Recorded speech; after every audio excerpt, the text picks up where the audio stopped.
자, 다음은 에세조입니다. 에세조. 자, 이 작가님 몇 헥타르 정도 돼요? 그랑의 세조보다 한 5배 큰 것 같았어.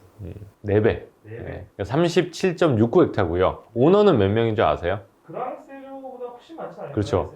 그랑의 세조 84명의 오너가 소유를 하고 있는데 많죠. 생산되는 와인거리는 더 많죠. 왜냐하면 생산자가 포도를 파니까요. 연간 생산량은 약 13만 병 정도 돼요.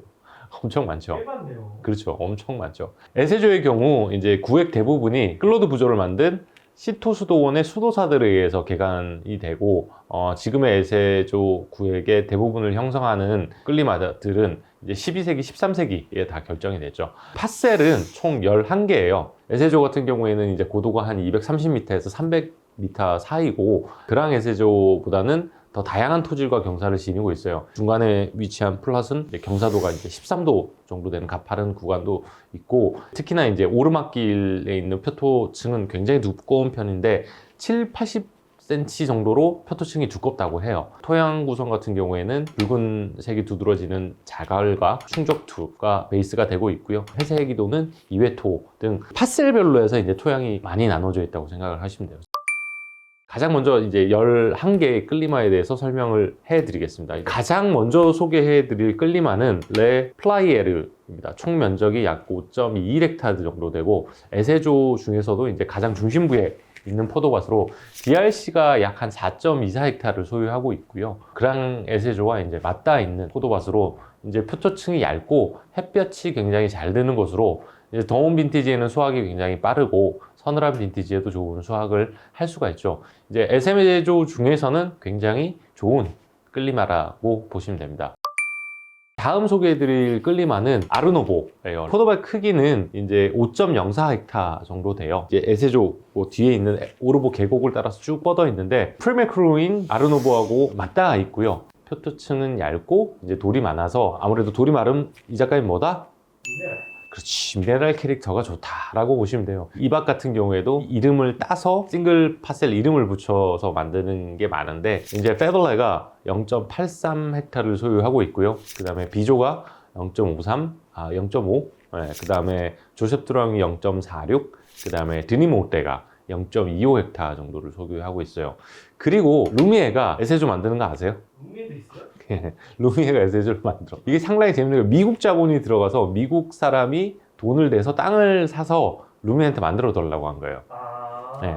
그게 포도밭이 0.13헥타르 정도 돼요. 그 다음에 르네 안겔이 여기에 0.55헥타르를 소유를 하고 있습니다. 그 다음에 소개해드릴 끌리마는 레트루입니다. 이제 여기는 포도밭 크기가 약 한 4.89헥타르 정도 되고 그랑 에세조하고 맞닿아 있는 포도밭으로 다른 끌리마들에 비해서 토양이 좀 깊고 수분이 많은 편이에요. 제가 굉장히 좋아하는 생산자인 가성비 생산자 몽자르 미네레 약 1.22헥타르를 소유하고 있고요. 알마넬 후제가 0.63헥타르, 장애부 비조가 0.16헥타르를 소유하고 있어요. 그 다음에 이제 며칠 전에 난리가 났던 아르나쇼 0.09헥타르를 소유하고 있습니다. 에마누엘 후제가 가지고 있던 0.64헥타르는 어디다? 앙리자에가 소유하고 있던 걸 그대로 받았다 라고 보시면 돼요.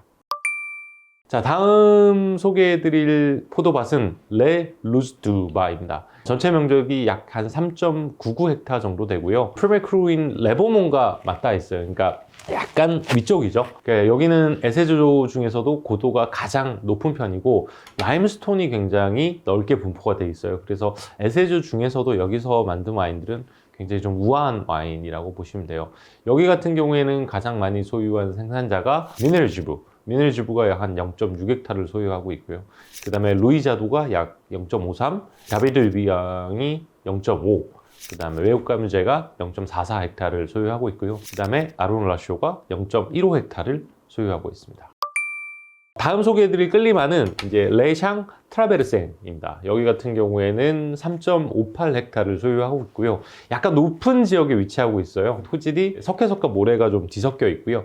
전체적으로 좀 가벼운 스타일의 에세조를 생산하고 있어요. 그리고 이제 리틀 시토라고도 불리웁니다. 여기 같은 경우에는 두작이 0.69헥타르를 소유하고 있고 그 다음에 자크프리에르가 0.36, 그 다음에 AF 그로가 0.26, 그 다음에 꼼틀리제벨라이르가 0.26, 그 다음에 라마슈가 0.24, 그 다음에 장드리보가 0.05헥타르를 소유하고 있습니다. 그리고 자, 다음 소개해드릴 끌리마는 에세조 두 디쉬입니다. 여기 같은 경우 총 면적이 3.55헥타 정도 되고 그랑 에세조 바로 건너편에 위치하고 있어요. 뭐 에세조의 심장이라고도 불리는 끌리마인데 토양이 굉장히 깊고 초키 소일이 풍부해요. 여기 같은 경우에는 몽자르 미네레가 0.84, 아로네쇼가 0.45, 그 다음에 세실 트럼블러가 0.18헥타를 소유하고 있습니다. 그리고 이제 제가 여기는 좀 꽤 좋아하는 끌리마 중에 하나인데 레크로 우 비뉴 블랑쉐입니다. 여기 같은 경우는 3.28헥타 정도 크기인데 북쪽으로는 프리메크루인 레보몽, 남쪽으로는 레슈쇼가 맞닿아 있어요. 이 끌리마 같은 경우에는 초크 성분이 굉장히 강한 토양으로 예전에는 화이트 와인이 심어져 있었대요. 지금은 리즈베레라든지 아로나슈 같은 탑 생산자들이 소유를 하고 있는데 자이에가 소유하고 있던 포도밭 중에 하나고 근데 지금 그 파셀은 다 이제 에마누 후지한테 넘어갔죠. 장그리보 같은 경우에는 이제 0.8헥타, 그 다음에 라마슈가 0.64, 그 다음에 자크가슈가 0.5, 리제베레르가 0.33, 에마누 후제도 0.33, 아노라슈가 0.19, 조르노엘라가 0.13헥타 밖에 소유를 안 하고 있어요. 그래서 1년 생산량이 600병밖에 안 돼요. 900병. 그러니까 조르노엘라 에세조가 시장에서 그렇게 잘 안 보이는 거예요. 그리고 이제 그로페레소에가 0.0인데 여기에서 나오는 와인 참 좋은 것 같아요. 자, 다음에 소개해드릴 이제 끌리마는 레 로에쇼스입니다. 여기는 이제 2.48헥타 정도의 크기고요. 예전에는 그로페레소에가 모두 소유하고 있었어요. 근데 지금은 이제 그로페레소에가 1.72헥타, 그 다음에 앙그로가 0.76헥타를 나누어 소유하고 있어요. 로에쇼스라는 뜻이 배수가 좋지 않다는 뜻이래요. 배수가 잘 안 된대요, 실질적으로. 자, 그 다음에 소개해드릴 끌리마는 끌로생드니입니다. 끌로생드니는 이제 모르생드니에 있는 그랑크루밭 이름이기도 하지만은 이제 에세조에 있는 끌리마 이름이기도 해요. 르 끌로생드니 같은 경우에는 크기가 1.8헥타 정도 되고요. 북쪽으로는 레슈쇼가 있고 굉장히 여기 같은 경우에 좀 섬세한 포도가 생산이 되고 있어요. 여기 같은 경우에는 이제 라마슈가 0.45, 그 다음에 리즈베레르가 0.03, 그 다음 DRC가 0.43 헥타 정도를 소유를 하고 있습니다. 와, 끌리마 진짜 많다. 그 다음에 소개해드릴 끌리마는 레 보몽바입니다. 여기 같은 경우에 1.27헥타 정도 되고요. 대부분의 여기 끌리마는 프리미어크루가 많고 그 프리미어크루 밑에 쪽에 이제 그랑크루가 있어요. 굉장히 작은 크기로. 저도 이번에 공부하면서 처음 알게 된 사실인데 레보몽바의 경우 프리미어크루, 그랑크루만 있는 줄 알았거든요. 근데 여기 빌라주도 있대요. 다음에 한번 이런 밭은 같이 놓고 먹고 싶어요. 이 레보몽바에서 생산된 빌라주, 프리미어크루, 그랑크루 세 개를 다 놓고 먹으면 특히나 이제 생산자가 같으면 같이 테스팅을 하면 굉장히 좀 좋은 비교가 되죠. 그 밭에 대한 특성이 어떤가를 잘 표현되겠죠.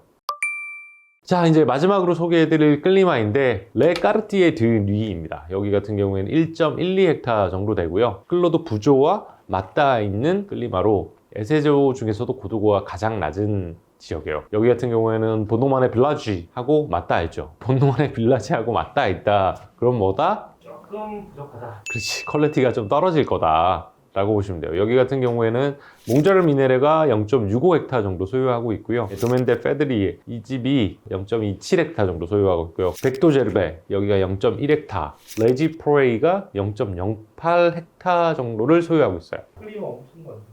많죠. 근데 이거 외우셔야 돼요. 외우는 건 아니지만 적어도 자기가 좋아하는 생산자의 포도밭은 아셔야 되겠죠. 참고로 생산자 중에 자기 끌리마도 모르는 애들 많아요. 여러분이 굉장히 잘 아는 탑 생산자 중에 한 명이 와이너리에서 배럴 테스팅을 하는데 손님이 물어봤어요.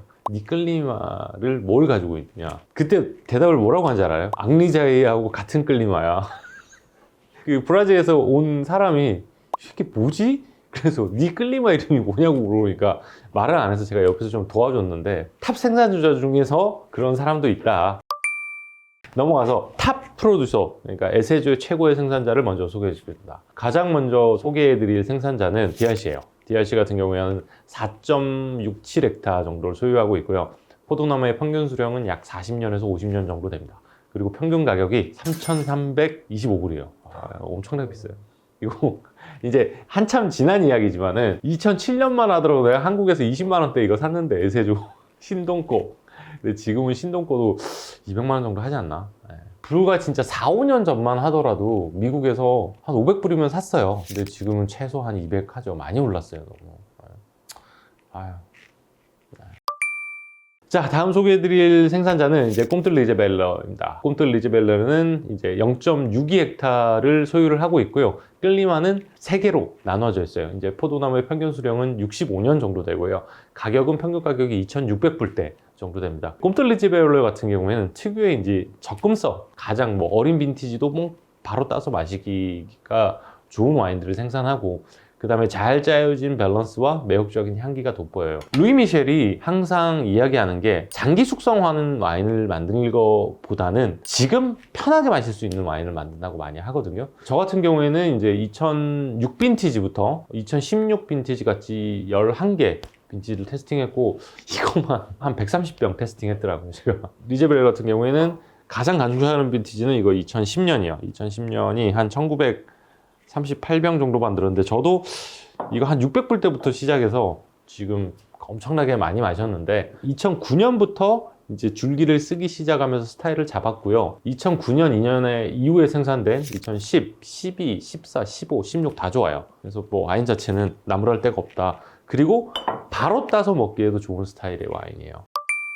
제가 빈 바틀이 없어서 이건 새 걸 가져왔는데, 오늘 따주시나요?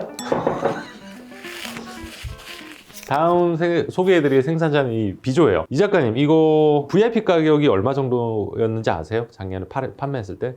대충 한 100만 원 정도 맞. 네, 100만 원 초중반이었나? 그렇게 기억하거든요. 지금 얼마일 것 같아요? 지금 한 200만 원? 6,000불 넘어요. 야, 너무 자, 도멘 비조 같은 경우에는 0.55헥타르를 소유를 하고 있어요. 그리고 포도나무는 1924년, 44년, 1970년에 심었고요. 평균 가격이 무려 6,000불이 넘어갑니다. 네.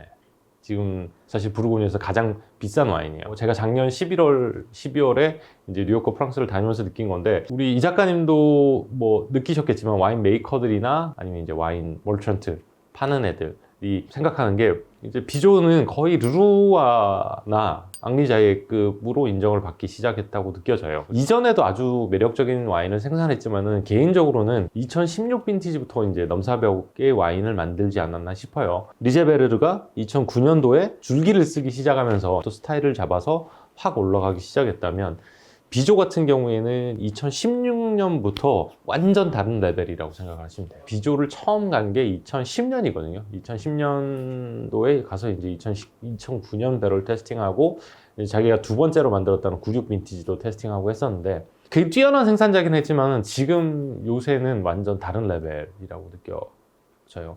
그리고 이제 이번에 이제 비조를 방문했을 때 2019년을 테스팅을 했었는데, 진짜 넘사벽이다. 이제는 완전 다른 레벨의 와인이라고 생각해요. 이제 비조의 2019년이 출시가 될 것 같은데, 올 여름 안으로 아마 10,000불 넘어가지 않을까. 에세 중에서는 공식적인 가격으로 10,000불 넘어간 첫 와인이 되지 않을까 싶기는 해요. 뭐 노즈 같은 경우는 넘사벽이에요. 이제 향기나 거기에 텍스처, 그다음 밸런스까지. 비조는 16년 이후에 생산된 뭐 16, 17, 18, 19 다 괜찮고요.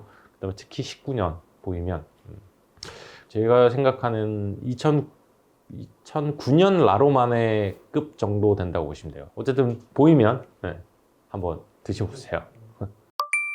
다음은 이제 부르고뉴의 끝인 앙리자예입니다. 제가 여기 2병을 가지고 나왔는데, 두 개 차이가 좀 있죠? 뭐가 있을까요? 어떻게 차이가 날까요? 똑같은데? 똑같아요? 요 오른쪽 있는 게 이게 도멘 앙리자이예고요. 요거는 도멘 조르자이에, 바이 없네. 앙리자이에. 레이블의 요 마크가 좀 다르죠. 이거는 앙리자이가 자기가 만든 와인이고요. 요거는 그 앙리자이의 동생 조르자이의 와인을 앙리자이가 만들어준 거예요. 자, 앙리자이 와인들은 지금 평균 가격이 에세저가 한 10,000불 정도 됩니다. 9,000불 후반대 정도 되는데, 역시나 부르고뉴의 끝판대장이죠. 가격이 에세저가 10,000불대면. 공식적으로는 95년도가 마지막 빈티지라고 나와 있지만은 2001년까지 와인을 생산을 했어요. 96년부터는 레이블에 리저브라고 붙여서 이제 자이에가 본인이 마실 용도로만 와인을 만들었다고 하죠. 어쨌든 시중에 출시된 거는 2001년이 마지막 빈티지라고 생각을 하시면 돼요. 그리고 줄기를 전혀 사용하지 않고, 특히나 이제 자이 같은 경우 항상 화려한 에스티가 돋보이죠. 그 다음에 여기 두 번째로 소개해드릴 게 조르자이의 바이 앙리자이. 이거는 가격이 한 5,000불 내외고요. 자이가 만들면 어떤 빈티지든 사실 맛있는데, 빈티지를 굳이 설명을 드린다면 85, 90, 91, 93, 95, 96, 99, 00, 01 다 좋았어요. 뭐 두 와인의 차이는 끌리마 차이예요.